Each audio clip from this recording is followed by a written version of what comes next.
Hey everybody, welcome to another episode of Courtside with Beilinson Tennis, part of the Tennis Channel Podcast Network. Still in the summer hardcourt swing, not all the way into the hardcourt swing yet, because we're definitely going to be talking some clay court tennis, which still to me at this time of the year is a little strange, and we'll get into that right away. But want to introduce, as always, my co-host and Hall of Famer, Steve Flink. Steve, I mean, we're still like at the beginning stages of the hardcourt summer hardcourt season, I'd say. Not truly in the middle of it yet. No, because we've got, we've got these remaining clay court events, which have stretched all the way to the end of the month here. So I think this coming week we'll start feeling like we're honing in strictly on the hard courts, and everybody's going to be starting to focus on the preparation for the Open, and obviously the likes of Alcaraz and Sinner will put the clay behind them and get onto the hard courts and get ready.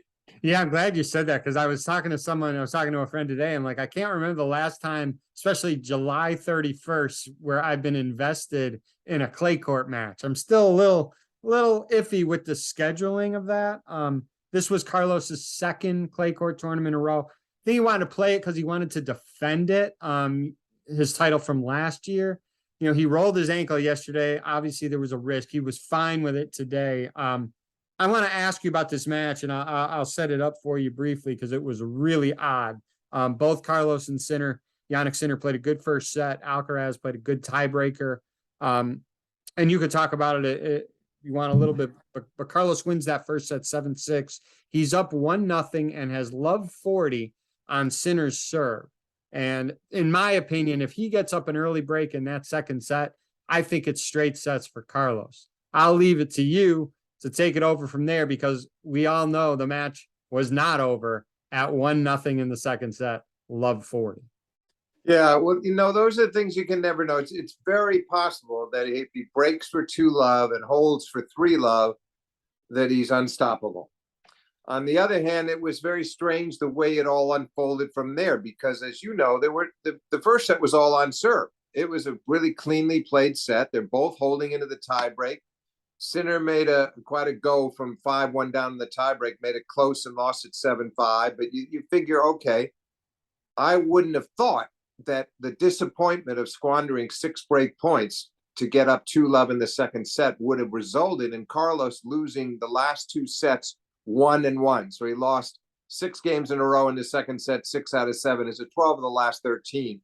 And you just wonder, that's so unlike him to go through a stretch like that, and taking nothing away from Sinner, who played really well all the way through the match. You just wonder, was he feeling the effects of the ankle and not letting on? Was he just a little mentally weary after playing 2 weeks in a row and being in another final? I don't know exactly what it was, but that's just uncharacteristic of him, that by the start of the third set, he had not regrouped and gotten his game back and started holding serve and really making a go of it, because it just completely unraveled for him. Yeah, it was pretty odd. And again, to talk about the margins in tennis are always small. Again, you and I both kind of said it. I think if Carlos breaks Jannik early in that second set, it's a routine straight set type of win. I'm going to be looking forward to seeing both these guys play a ton of times. It's an interesting rivalry. It's at the very early stages of it. Hopefully, they're going to be playing a ton of big matches for years to come. Carlos is now. Just one thing, David. All credit to Sinner in the sense that he had just beaten Carlos at Wimbledon, and to do it again is impressive, because surely Carlos wanted revenge for that loss, and he didn't get it. And I think that Sinner, it's a good win for him. It may be just an ATP 250 event, but for him, it's going to be more meaningful than that, especially beating Alcaraz in the finals under any circumstances. Well, I hope both of them sleep well tonight and get some rest, because we got some big hardcourt tournaments coming up for them. Assume they're both going to be playing Montreal and then Cincinnati leading up to the Open. So hopefully they'll get some rest, and they'll be ready to roll on the hard courts in a couple weeks. Carlos Alcaraz, Steve, still making your climb. He's now number 4. So I had the hand like this. Needs to be going like this. Still number 4. So we're getting close to that magic number, which both you and Renee Stubbs said is a possibility. It's just, Oh, I still think it's a likelihood more than a possibility, just because I don't really expect Rafa to play anything like a full schedule the second half of the year. We know that Novak, we could be almost certain that he won't. And again, assuming that nothing changes at the Open, Novak would then have his Grand Slam season would be over, and he wouldn't have a chance to defend his final round points from the U.S. Open. And then then Zverev is such a question mark coming back from such a serious injury, and I have doubts about how much Medvedev defends from what he won last year. Medvedev going back to defend the U.S. Open. He was in the finals indoors in Paris. He was in the final of the year-end championships. He's got a lot to protect. And for Carlos, it's like it's just a golden opportunity to keep chipping away at those guys and to make it into the year-end championships and see what he can do there. I still say I like his chances that yeah, I do by want the to ask you this question. You know, he played these last 2 weeks, and you know Carlos's team and Juan Carlos Ferrero, obviously very experienced as a pro. They're looking at the long range plan for Carlos. In the back of my mind, I'm like, why is he playing these two clay court tournaments in a row? Is he chasing points? And I don't think that's the case. I think he just likes playing. It did seem odd to me that he played these two in a row, but you don't think him and their team are just chasing points? I mean, they got long-term plans for this guy. No, I don't think so. You know, I feel like I'm not entirely sure what the reasoning was to play the two clays, but he's still got plenty of time to be ready for the U.S. Open, get a couple of play Canada, Cincinnati, have a week off, be ready for the Open without any question. So no, I don't think it was just a points thing. I think it was just the commitment they must have made at the time. But where I share your concern is he must be careful about overplaying, period, no matter what the surface is. Right. Because he does keep having these recurring little problems with his ankle. There's no doubt, you know, he's a little suspect there with the injuries, and he doesn't want to get a serious injury that's going to keep him out for 6 weeks or anything like that. So I think his team, and especially Ferrero, Juan Carlos will be they'll be advising him very carefully and making certain that his schedule makes sense. But in the meantime, he's definitely going to see this chance, and he's not going to want this chance to get away. So they've got to just find that balance between playing too much and maybe falling narrowly short of the goal this year and not quite getting to number one, but knowing that he could do it next year. Yeah, okay. I now want to shift over to the hardcourt season. You had the tournament in Atlanta. I want to talk about a few Americans, one being Ben Shelton. You know his father, Brian. You remember him on the Pro Tour. You also know him as the head coach at the University of Florida. The only college coach that's won an NCAA title coaching a women's team and a men's team. He won the title when he was coaching Georgia Tech. And then he just recently won the title, at Florida. So Ben Shelton, lefty, good size, has had very good results on the Challenger Tour. He got a wild card into Atlanta. He lost to John Isner 7-6 in the third, Steve, and he had some chances. Everybody is so high on this kid. I think you're just as high as everybody else on this kid, huh? Oh, I was very impressed. I mean, that was a good effort. With a little bit of luck, he might have beaten Isner, but he certainly looked entirely comfortable playing somebody of that caliber. And he wasn't intimidated by facing a 6-time champion at that event and knowing Isner's the size, not only the physical size of Isner, but the size of Isner's reputation. He was not intimidated. So, yeah, I'm very encouraged about him. And that was a good – I'd like to see him take that effort with Isner, and I hope we see a lot more of him on the hard courts over the summer because he was impressive. Yeah, and you know another individual I want to talk about, another American. It maybe seem like I'm picking on this person. I'm not. It's just a general theme about the Americans. Tommy Paul. I think Tommy has definitely played at his highest level more consistently as he has in the past. He's had good results. He started out the week in Atlanta on fire. He smoked Jack Sock 6-1, 6-1 in like an hour flat. Then he cruised over Kwon. He beat him pretty well. And then he loses to Ivashka. And to me, that's a match that you need to win. You want to get higher. Your ranking as high as can be. You got to be consistent. I still feel a lot of these Americans are up and down. TFO at Wimbledon, he lost that killer match in a fifth set. Who he lose to? Goffin? He lose to Goffin, right? At Yes, Wimbledon. yeah, right. Those are matches you got to try to win to get to that next step. And Tommy, especially, he's been playing great. We have a lot of Americans playing near their highest rankings, but those are matches you have to win to get to the next step. Yeah, I mean, yes, you do, and he'll lament it. But I'm sure Brad Stein, his coach, would tell him, "Look, we've got a lot more tournaments this summer. You can make up for that. You can learn from that." And that is the great thing about tennis is he should have another 3 more tournaments at least. I would think 3 more before the Open thereabouts, and there's a chance for him to make amends and perhaps do it, at a Masters 1000 event such as Canada or Cincinnati. And then he would forget about this one in a hurry. But if he ends up going into some kind of a losing streak, David, that's where this match could come into play. Yeah. I hope that it doesn't get him into a losing pattern where he thinks back on this one and says, this is where I shouldn't have let that happen. I don't think he will. And I think he's a strong-minded guy. He's got a lot of mental toughness. And he's got, to me, in Stein, one of the best coaches in tennis. 100%. Everybody talks so highly about Brad Stein, and he's done great work with Tommy. And yeah, I'm with you. Just hope he builds and builds and builds and gets more of those consistent week in and week out results. 2 other Americans. I want to talk about the semi because it was interesting. And I coach, and I think there was a really good coaching lesson between Jenson Brooksby and Frances Tiafoe. For those who didn't see the match, Jenson was up 6-1, 2-0. That's 8 games for Jenson and 1 for Frances. Okay. I mean, Frances looked miserable out there. We all know how hard it is to play Jenson. But Frances hung in there. He hung in there. And at 5-4, Jenson serving for it. Tiafoe was so close to breaking. And that match was about to get very, very interesting. That last game took, I believe, over 12 minutes. And for those that, it's such a good lesson for juniors. Yeah, Frances did not win that match, but he could have tanked it in 15, 20 minutes. That match would have been over 6-1, 6-0, right? He hung in there. That second set near the tail end of that got very, very interesting. Good lesson for juniors.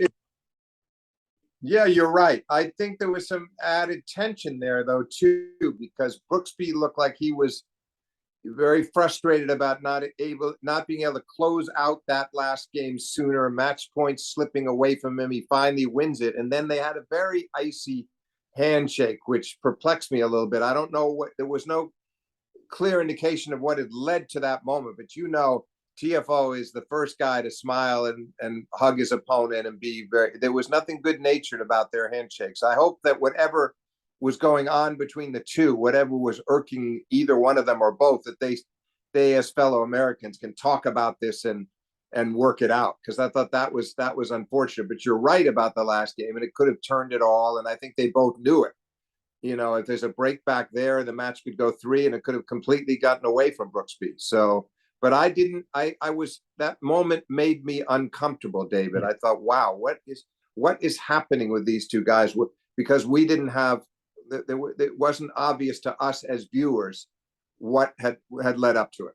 No, I agree. And there was a lot of talk about the post-match celebration that Jenson did and the very brief handshake. And like you said, Frances is always a good sport, smiling, all, win or lose. So hopefully they'll be able to talk it through, and it's nothing. Some interesting doubles today, by the way. It just finished. I think they're playing the doubles final maybe as we speak now, but in the semis, it was Jack Sock, Rajiv Ram. You know how good both those doubles players are. They recently played for the Davis Cup team. They played Kyrgios and Kokkinakis. Kyrgios and Kokkinakis won in a 3rd set super breaker. What's interesting is in Washington, D.C. this coming week, Sock is playing with Kyrgios. So that will definitely be entertaining. Those stands will be packed for Sock and Kyrgios playing doubles. But always good to see some interesting doubles matches.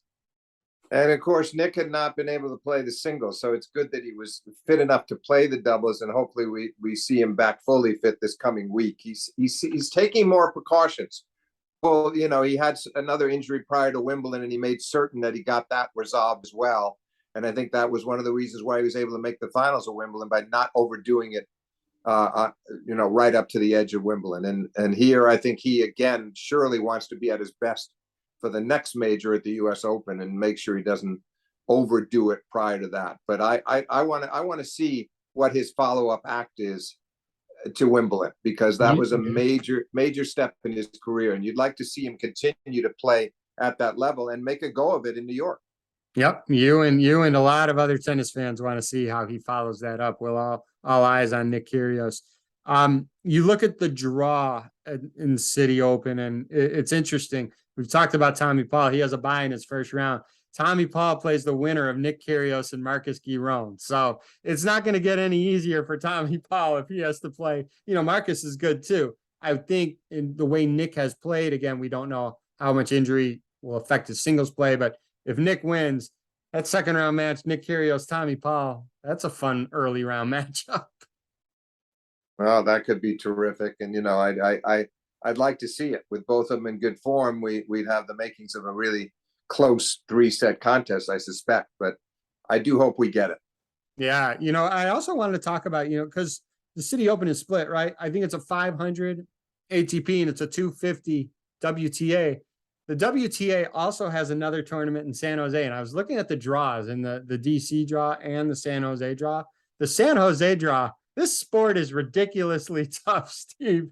The possible second round matchups are Maria Sakkari versus either Shelby Rogers or Bianca Andreescu. That's one of them. You have Ons Jabeur versus Madison Keys. You have Coco Gauff versus maybe Naomi Osaka. And you have Paula Badosa versus Ali Risk. These are possible second round matchups. To win a tournament, and I remember, and I cannot believe it's almost a year ago, I remember looking at the draw both on the ATP and the WTA when I was in Cincinnati about a year ago. And the first round, the second round matchups were impossible. Those are quarterfinal matchups at a slam. This sport is so ridiculously tough. And for you to get through a tournament like that, I mean, kudos to you, whoever is the last person standing. No, those matchups are no, they are, many of them worthy of semis or finals without a doubt. But that's what you got. You got to be prepared if you're any one of those players. You got to accept the fact that that's the kind of territory you're living in, and you're going to take some tough losses, and you just got to keep moving on and hope you get the right draws in other events, because those are very unkind draws for. There's going to be people bowing out early that should not be doing so. Right. Yeah. Well, you know, I mean, like I said, the next time we speak, I mean, we're going to be in the thick of it. We'll still be right before Montreal and Toronto, but it's going to be an interesting few weeks leading up to the Open. I know you're kind of hesitant on it. I still think, Steve, and there's a lot of pressure that's starting to build. You saw Novak Djokovic practicing hard. He's trying to be as prepared as possible. I still think there's a chance. Not that he's going to get vaccinated. I don't think he's going to get vaccinated, but I think there is a chance we can still see him in New York. I do. I know you don't believe it. I know you want him to, and I know a lot of tennis fans want to, but I think there's pressure building every single day, and I think there is a chance that we will see him in New York.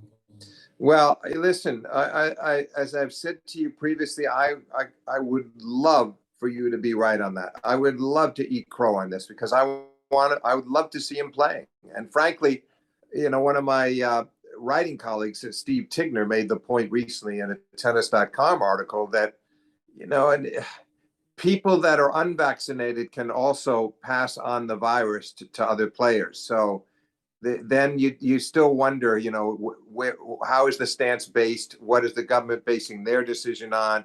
Then we have the added issue of the American players being able to be unvaccinated while foreign players cannot. My concern, David, is that it looks to me like the USTA they seem to have boxed themselves in. If they can find a way out of this without creating an uproar, terrific. But when they made the initial statement, they were very clear that there were going to be no exemptions. So I'll be fascinated to see. I did see the video clips that you talked about, and obviously Novak's got to be prepared even if it's a very remote possibility that he gets in. I'm still not optimistic, but boy, the tournament would come alive. It would be a much better tournament with him in the field. We all know that for a lot of reasons. And I still hope it can come about. We shall see. With that, enjoy. I know all the tennis fans are loving this time. I mean, it's the summer. There's good weather everywhere. You got great matches from the first round through the finals, and you got tournament after tournament after tournament after tournament. This is the best time. So Steve, thank you. We're going to do this again next week, and we'll keep rolling. This is so much fun right now. Yeah, I'm really looking forward to seeing what transpires in DC, David. I think that's going to be a really interesting event, because then that leads us right toward Canada, and that would be the return of Nadal if all goes according to plan. So we've got a really compelling couple of weeks ahead of us. Yep, can't wait to do it again. Thanks so much, Steve. Thank you, David.